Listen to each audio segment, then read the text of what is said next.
Si vives en este siglo, probablemente uses tu computadora para trabajar, pero si eres como yo, verdaderamente usas tu computador para trabajar. Y estoy bastante seguro que tienes o has tenido el mismo problema que todos hemos tenido, que es el almacenamiento. Sí, esa barrita roja que parece que en algún momento va a explotar y nunca sabemos cómo, pero siempre está llena. Si te interesa saber cómo solucionar este problema, acompáñame en este video. Bueno, primero que todo, buenos días, ¿no? O buenas noches. No sé si estás de día o de noche. Segundo que todo, el almacenamiento. A mí me gusta hablar como de las cosas que me pasan a mí o de mi experiencia, porque así como yo, muchos pueden estar pasando por los mismos problemas. Y aún más con algo tan común en esta industria como un computador. La solución a todo mi problema es este aparatito, pero de este hablaremos al final. Primero, vamos desde el comienzo. No siempre necesité este aparatito. Y todo empezó básicamente como en el 95, cuando nací en un pueblito de la costa colombiana. Más o menos cuando empecé a editar cosas para el colegio o cosas de videos de fotos, que los odio hacer videos de fotos. Como por allá por el 2009-2010, cuando tuve mis primeros acercamientos a los programas de edición. Recuerdo muy bien que vivía con mi papá y él me cedió su computadora. Era un portátil que me funcionaba perfecto para lo que yo lo necesitaba, que era estudiar. Me acuerdo bastante bien que con ese portátil tenía que ponerle una cuñita aquí debajo para que quedara como en desnivel. Y de este lado yo tenía una prensa y hacía presión de este lado del portátil. Cuando hacía así, era la única forma de que el portátil pudiese funcionar. ¿Cómo me di cuenta de eso? No me acuerdo, pero era la única solución para que mi computador funcionara. El video de unas palabras. Sí, señor. Ese computador lo amé muchísimo porque era como mi primer portátil. Que no era portátil, estaba fijo allí. No podía moverlo. Luego de unos años, ya cuando empecé a estudiar esto de forma profesional, mi hermano mayor, Camilo, me regaló su computador. Te amo. Actualmente el computador aún funciona así. Es un MacBook Pro 2011 con 16 de RAM y 7 y un disco duro de 500 GB. Con ese compu recuerdo haber hecho muchísimas cosas porque fue como el compu de toda mi universidad y le saqué muchísimo el jugo. De hecho, con ese compu hicimos este video de la Leobrat Mocha con mi amigo A-Monkey. Sabe bien que te tengo ganas. Allá. Que te tengo ganas. El rap. Porque tengo más enemies que Coconuts, Marian Gold, Fun, Pantino, Paris y New York. Y lo mejor de todo es que estás ahí. Y hasta ahí todo bien con ese compu. Los problemas normales de espacio, que si borras un juego, que si borras un proyecto, puedes seguir trabajando, o que puedes trabajar de un disco externo, etcétera, etcétera. Cosas normales. Pero cuando ya estás en esta industria y te mandan un proyecto o grabas un proyecto, te das cuenta que esto no es suficiente. Entonces me armé un computador. Mi hermano me patrocinó el computador, que le fui pagando poco a poco, muy poco a poco. Y recuerdo perfectamente la configuración que tenía yo en cuanto a discos duros en ese computador. Era un disco duro de 4 TB y un disco de estado sólido de 500 GB. Yo estaba extremadamente feliz porque era mi primer computador no heredado. Y además que cuando tú pagas tus propias cosas como con tu dinero, se siente un feeling diferente a que te lo den. A ver, no digo que te den las cosas no sea nice. Es bastante nice, deme cosas, los amo. Solo digo que pagar tú tus cosas con tu propio dinero de tu propio trabajo, sé que también se siente muy muy cool. Luego me compré un disco de 1 TB de estado sólido para tener flujo de información. Y esta configuración me funcionó por muchísimo tiempo y fue lindo por mucho tiempo. Y de hecho es la configuración que casi siempre recomiendo a las personas que me piden asesoría en cuanto a cómo armar un computador para hacer trabajos de nuestro tipo. La configuración casi siempre es la misma y depende del presupuesto. Pero lo mínimo ideal yo diría un disco duro de 2 o 4 TB que sea mecánico, un disco de estado sólido de al menos 250 GB y otro estado sólido de 1 TB. Y el flujo sería el siguiente: vas a tener en tu disco de 2 o 4 TB la información cada vez que hagas backup.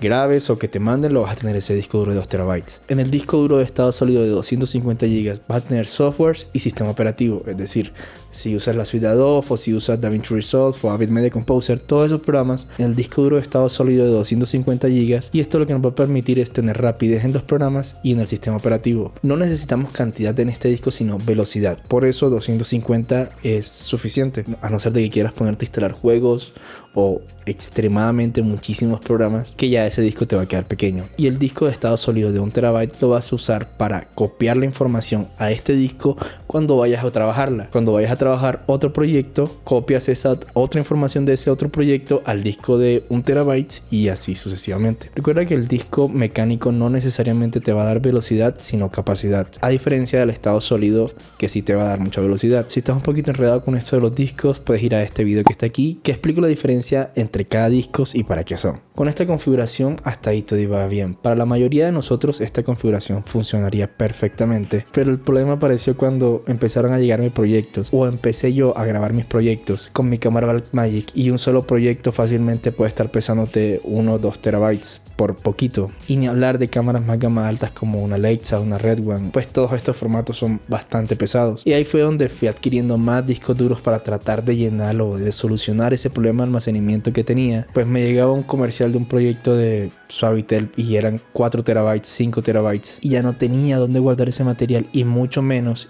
flujo para poder editarlo. Y ahí es donde llegó este chiquitín a mi vida. Ahora sí veamos de qué se trata esto. Esto es una NAS, las siglas de Network Attached Storage, o sea, un almacenamiento conectado en red. Esto no es más que un hardware o un dispositivo que nos permite conectar varios discos duros y hacer configuraciones con ellos. Dentro de cada huequito de estos hay un disco duro que no voy a sacar por seguridad, y en mi caso tengo 4 discos duros, cada uno de 8 terabytes para un total de 32 terabytes. La NAS tiene estos puertos de conexión USB 3.0 y estos puertos de red que son para conectarla a internet. Es decir, yo puedo usar esta NAS conectada a mi computador como si fuese otro disco duro y ya, o puedo conectarme a ella por el puerto de Ethernet y obtener otras ventajas como compartir información y que la gente se conecte a mi NAS con un usuario y contraseña que yo le doy. Aquí en estos momentos estamos entrando a mi NAS a través de un link que no compartiré por cuestiones de seguridad, y aquí tenemos lo que sería mi NAS.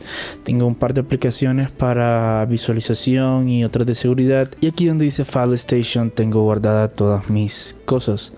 Tengo muchos backups, tengo proyectos de gente con la que he trabajado y puedo compartir y crear usuarios a través de esta pestaña.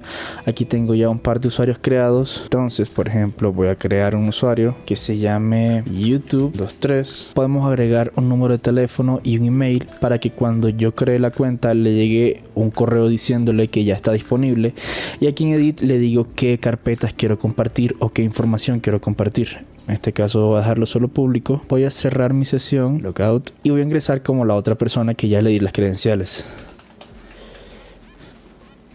Ella me da como un mensaje de bienvenida, y a esta persona llamada YouTube tiene acceso a la carpeta que yo le quiera compartir, que en este caso no es nada porque no le compartí nada. Ahora, si recuerdan que dije que tenía 32 terabytes de RAM, pues existen diferentes formas de configuración o de administrar esos 4 discos duros de 8 terabytes cada uno, y estas formas de configuración son los RAIDs. RAID, que son las siglas de Redundant Array of Independent Disks, o sea, un grupo redundante de discos independientes, lo que al español del común hace referencia a un sistema de almacenamiento de datos que utiliza varios discos. Existen varios tipos de RAID y cada uno tiene un uso en específico.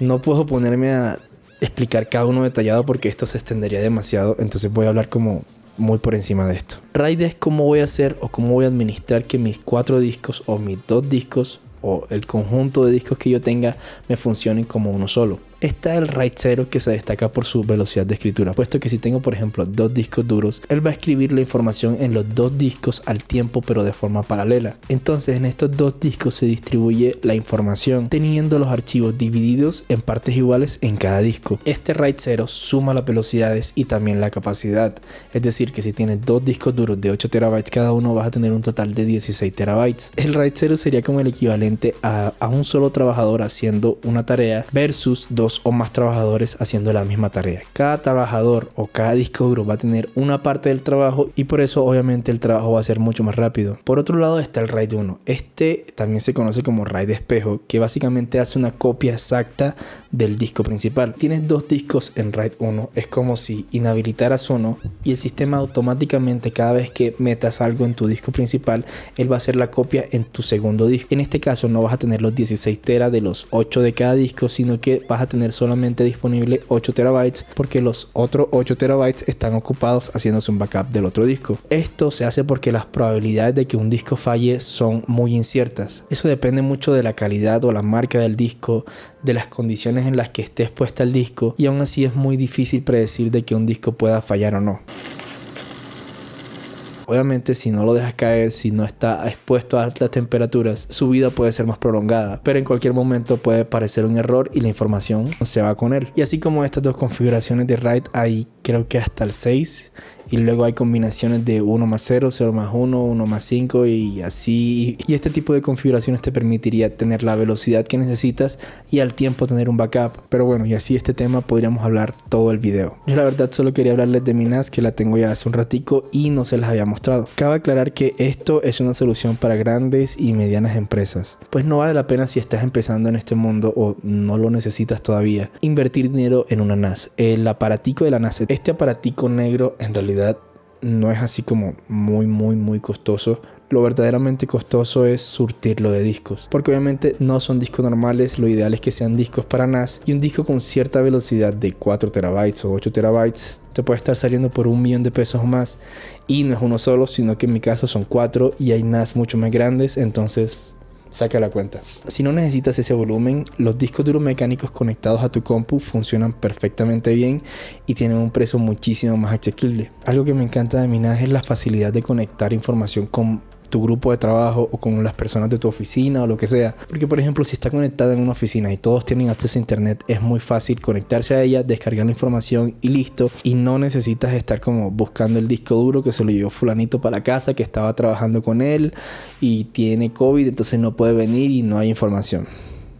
Yo, por ejemplo, el otro día grabamos un comercial para una productora en Argentina y apenas terminamos de grabar, cuando llegué a mi casa, conecté el LACIE, que es donde dice el backup del rodaje, a los puertos USB de mi NAS y ya él me lo reconoce como si fuese un disco duro de mi NAS. Les compartí un usuario y una contraseña y ellos inmediatamente pudieron empezar a descargar el material porque necesitaban entregarlo en esa misma semana. Entonces, tener este tipo de servidores también te da cierto tipo de ventajas. Espero que les haya gustado este video. Recuerden tomar agüita y nos vemos en un próximo video. Los amo.